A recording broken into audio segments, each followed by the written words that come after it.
Berdirinya RMS muncul sebagai bentuk ketidakpuasan atas terbentuknya Negara Kesatuan Republik Indonesia atau NKRI. Setelah Konferensi Meja Bundar atau KMB, Indonesia diakui sebagai Republik Indonesia Serikat atau RIS yang merupakan negara federal. Maluku Selatan berada di bawah wilayah Negara Indonesia Timur atau NIT.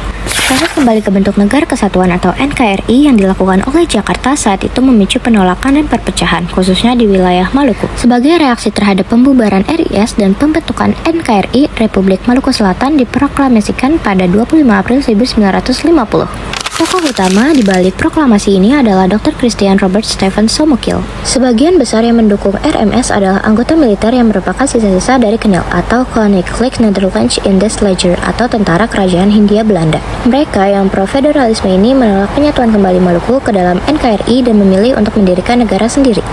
Kronologi kejadian Republik Maluku Selatan atau RMS.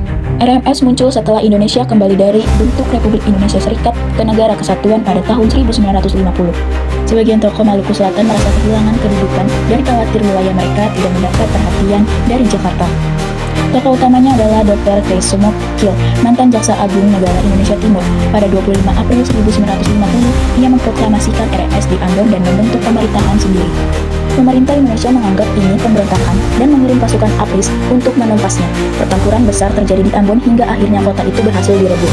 Somokil kemudian melarikan diri ke Pulau Seram dan melanjutkan perjuangan secara gerilya selama bertahun-tahun. Sementara itu, ribuan mantan tentara KNIL asal Maluku dipindahkan ke Belanda dan mendirikan RMS versi pemerintahan pengasingannya di sana. Pada tahun 1963, Somokil tertangkap dan dijatuhi hukuman mati pada 1996, menandai berakhirnya kekuatan bersenjata RMS di Indonesia. Namun secara simbolis, gerakan RMS masih hidup di luar negeri dan sekali muncul lewat aksi pengibaran bendera di Maluku. Hingga kini, pemerintah Indonesia tetap menganggap RMS sebagai gerakan separatis yang sudah dipadamkan namun masih diawasi. Sekarang kita masuk ke tokoh-tokohnya. Yang pertama ada Dr. Christian Robert Stephen Somokil atau bisa disebut dengan Somokil. Jadi dia mendeklarasikan 25 April 1950. Dia menyatakan bahwa RMS sebagai negara merdeka dan berdaulat terpisah dari NKRI maupun RIS. Selanjutnya ada Dr. Johannes Leimana. Ia dikirim pemerintah RI untuk melakukan misi diplomasi ke Ambon pada Mei 1950. Namun, upaya mempertahankan proklamasi kemerdekaan lewat diplomasi gagal. Setelah kegagalan lewat jalur diplomasi, pemerintah RI bergerak lewat jalur militer. Jadi, Alex Air Force Kaliwarang pergi ke Maluku untuk menumpas pemberontak Republik Maluku Selatan, dan dia memimpin langsung penumpasan pemberontakan Republik Maluku Selatan itu. Upaya penumpasan pemberontakan RMS. Awalnya Soekarno memilih jalan damai dengan mengirim tim yang diketuai oleh Johannes Leimana untuk berdiplomasi atau melakukan perundingan. Namun, ajakan tersebut ditolak oleh Somokil dan kawan-kawannya. Somokil hanya akan menyetujui penyelesaian secara damai jika pembicaraan tersebut diikuti oleh UNCI. Meski sudah dilakukan perundingan berkali-kali, Somokil tetap berpegang teguh dengan pendiriannya untuk memisahkan Maluku dari RIS.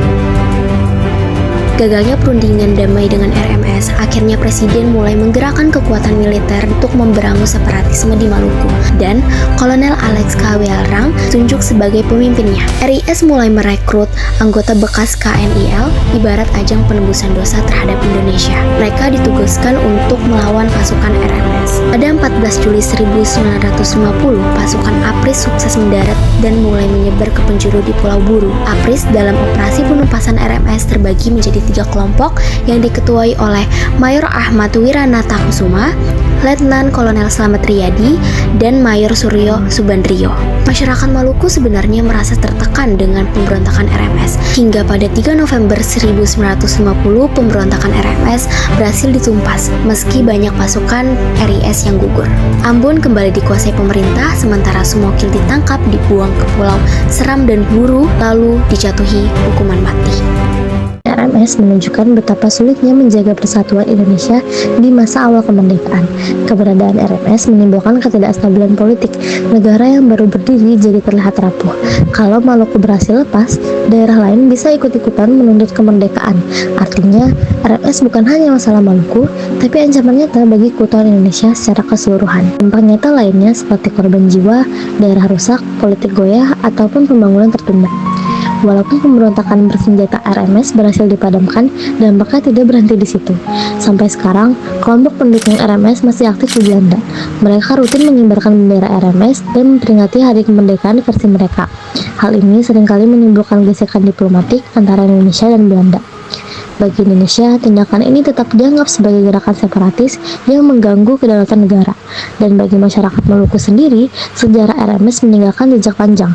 Ada yang masih menaruh simpati, tetapi banyak pula yang memilih tetap menjadi bagian dari Indonesia.